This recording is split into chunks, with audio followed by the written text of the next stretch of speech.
when people ask me why my vocals are so soulful. Like, I used to sit up in my room and I'll just put my headphones on and sing songs, man. No, you don't have to worry about me leaving. In the morning, I won't wait till the evening. At least not till we're even.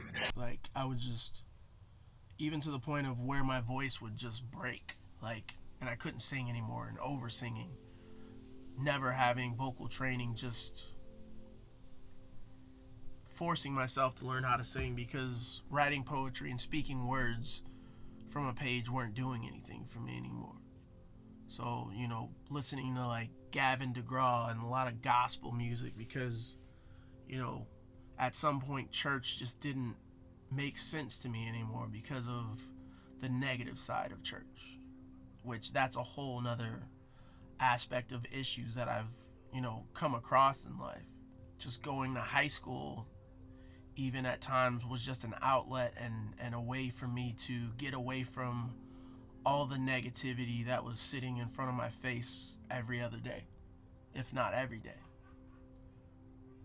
Being an insomniac because I can't sleep because I'm so stressed and filled with anxiety that I can't go to bed.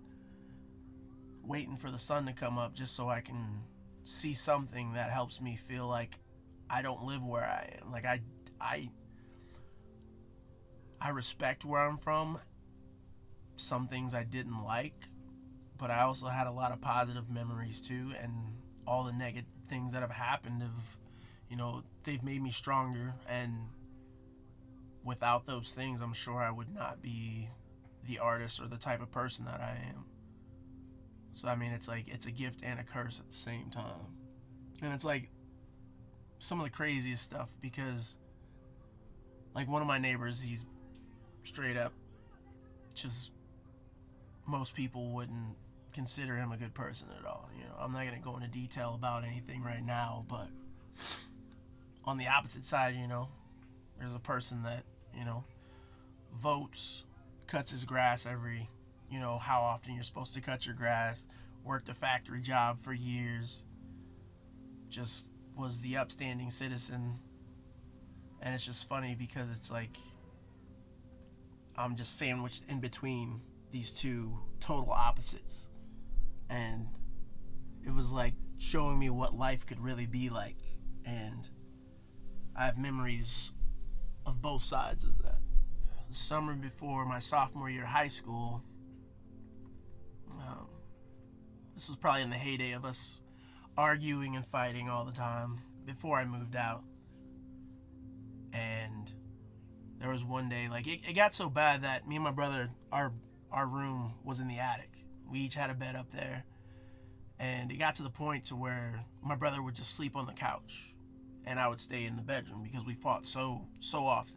And there was one day I couldn't sleep, and back then, no matter where I was, unless I was at a relative's house, I had to sleep in my own bed. I would go out of my way, like, to go home and sleep in my own bed outside of certain people's houses.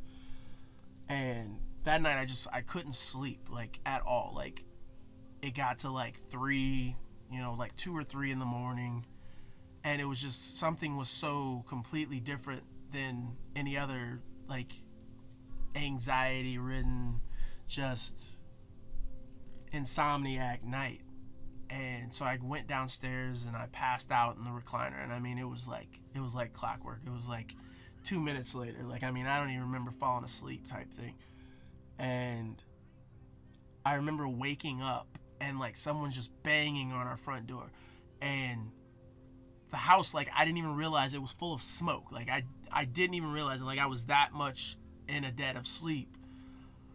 And I got up and I opened the door, and there's just firemen, and then, like, I just see people in our yard, and, like, our yard is not that big. There were like 50 to 60 people in our front yard and in the street, and I'm in boxers and a do-rag, and the firemen, like, I go to shut the door, and they, like, push the door back and grab me and pull me outside, and I'm like, what, I'm not even cussed, like, what's going on, And they're like, your house is on fire.